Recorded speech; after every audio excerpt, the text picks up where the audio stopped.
بسم اللہ الرحمن الرحیم۔ السلام علیکم۔ آج میں آپ کے ساتھ ایک ایسا عمل شیئر کروں گی، ایک ایسی آیت شیئر کروں گی۔ یہ آیت جس گھر میں پڑھی جاتی ہے اس گھر کا بچہ بچہ امیر ہو جاتا ہے، اس گھر کا کونا کونا رزق اور دولت سے بھر جاتا ہے، وہ گھر اللہ کی حفاظت میں آ جاتا ہے۔ دنیا کی ہر مصیبت کا آخری علاج، آخری حل اس آیت مبارکہ میں چھپا ہوا ہے۔ رب تعالیٰ کی پاک کلام میں بڑی طاقت ہے، لیکن جب ہم مصیبت کے عالم میں یا پریشانی کے عالم میں اپنے مالک کے حقیقی کی طرف جاتے ہیں تو اللہ تعالیٰ ہمیں خالی ہاتھ نہیں لوٹاتا۔ میری پیاری بہنوں اور میرے پیارے بھائیوں، آج کا عمل نہایت آسان عمل ہے اور یہ ہر پریشانی، ہر مسئلے کا حل ہے۔ زندگی میں کبھی بھی آپ کو مصیبت یا پریشانی کا سامنا کرنا پڑے، رنج و غم اور پریشانی میں آپ مبتلا ہو جائیں، مصیبتیں آپ کو آن گھیریں یا آپ کے گھر میں تنگ دستی ہے، رزق کی کمی ہے، غربت ہے، کوئی بھی مسئلہ ہے یا کاروبار نہیں چل رہا یا بچوں کو کامیابیاں نہیں مل رہی، تو آپ نے بس اس عمل کو، اس آیت مبارکہ کو پڑھنا شروع کر دینا۔ انشاءاللہ بفضل خدا مسلسل 3 دن یہ عمل کرنے سے اس کے معجزات آپ خود اپنی آنکھوں سے دیکھیں گے۔ آپ سب سے گزارش ہے کہ ویڈیو کو اسکپ نہ کیجیے گا، ویڈیو کو آخر تک ضرور دیکھیے گا۔ جو لوگ میرے چینل پر نئے ہیں، چینل کو سبسکرائب کر دیں، ویڈیو کو لائک کریں، شیئر کریں، بیل آئیکن کو ضرور پریس کریں تاکہ میری تمام ویڈیوز کی اپڈیٹ آپ تک بآسانی پہنچ سکیں۔ جزاک اللہ۔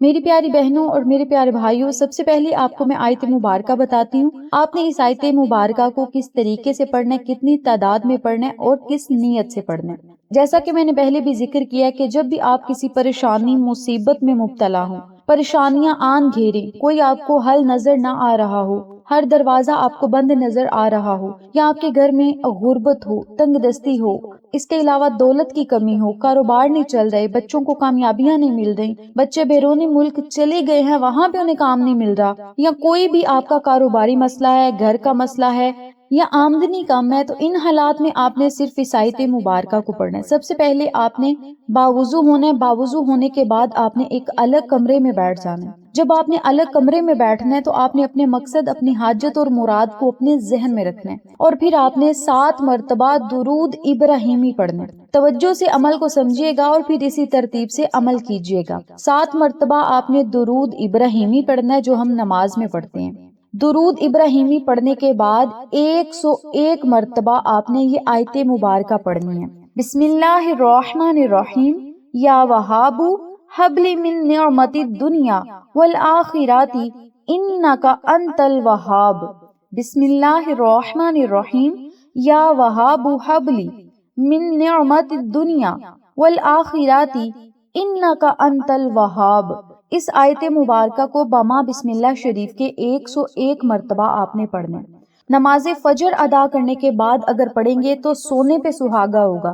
نماز فجر کے بعد نہ پڑھ سکیں تو نماز عصر ادا کرنے کے بعد اس آیت مبارکہ کو پڑھیں۔ بہتر یہ ہے نماز فجر کے فوراً بعد اس عمل کو کر لیں، چاہے آپ نماز تہجد میں پڑھ لیں، چاہے آپ نماز فجر سے پہلے یعنی تہجد کے وقت پڑھ لیں، یا نماز فجر کے بعد پڑھ لیں، یا پھر نماز عصر کے بعد پڑھ لیں۔ ان تینوں اوقات میں سے جب آپ کے پاس وقت ہو تو آپ نے 101 مرتبہ اس آیت مبارکہ کو پڑھنا ہے۔ آخر میں پھر آپ نے 7 مرتبہ درود پاک پڑھنا ہے، اور پھر آپ نے اللہ تعالیٰ سے خصوصی دعائیں کرنی ہیں اپنے رزق کے لیے، دولت کے لیے، کامیابیوں کے لیے، پریشانیوں سے نجات کے لیے، مصیبتوں الجھنوں سے نکلنے کے لیے اور اللہ کی حفاظت میں آنے کے لیے، رب تعالیٰ کے خزانوں کے منہ کھلوانے کے لیے اور اللہ کی رحمتوں اور نعمتوں کے دروازے کھلوانے کے لیے رب تعالیٰ سے خصوصی دعا کریں۔ اپنے مقصد کو اپنے ذہن میں رکھتے ہوئے اللہ سے گر گڑا کر دعائیں کریں۔ انشاءاللہ بفضل خدا اس عمل کے کرتے ہی منٹوں میں آپ کے مسائل بھی حل ہوں گے، پریشانیاں، مصیبتیں، الجھنیں ختم ہو جائیں گی۔ اور اس وظیفے کو آپ نے بدھ، جمعرات اور جمعۃ المبارک کے بابرکت دنوں میں کرنا ہے۔ عام دنوں میں بھی آپ کر سکتے ہیں، لیکن بدھ، جمعرات اور جمعۃ المبارک کے اگر دنوں میں کریں گے تو زیادہ بہتر ہوگا۔ اور جب آپ ان پاکیزہ دنوں میں اپنے رب کو پکاریں گے، مالک حقیقی سے باتیں کریں گے، اللہ سے رجوع کریں گے،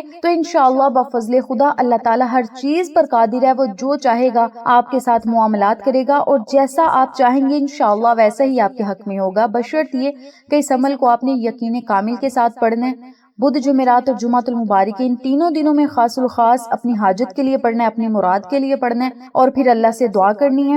اور وظیفہ کرنے سے پہلے اپنی حیثیت کے مطابق آپ نے صدقہ خیرات ضرور کر دینا ہے۔ یہ تھا آج چھوٹا سا عمل، لیکن اس کے فائدے ہزاروں میں نہیں کروڑوں میں ہیں۔ تو آپ نے اس عمل کو خود بھی کرنا ہے اور اپنے پیاروں کے ساتھ شیئر بھی ضرور کر دینا، کیونکہ نیکی کی بات کو پھیلانا صدقہ جاریہ ہے۔ تو آپ نے ویڈیو کو لائک کر دینا ہے، ایک پیارا سا کامنٹ کر دینا ہے، چینل کو سبسکرائب کر دیں، آگے دوستوں کے ساتھ شیئر کر دیں۔ انشاءاللہ پھر کسی نئے وظیفے یا اچھی معلومات کے ساتھ آپ کی خدمت میں حاضر ہوں گے، تب تک کے لیے اجازت دیں۔ اللہ نگہبان۔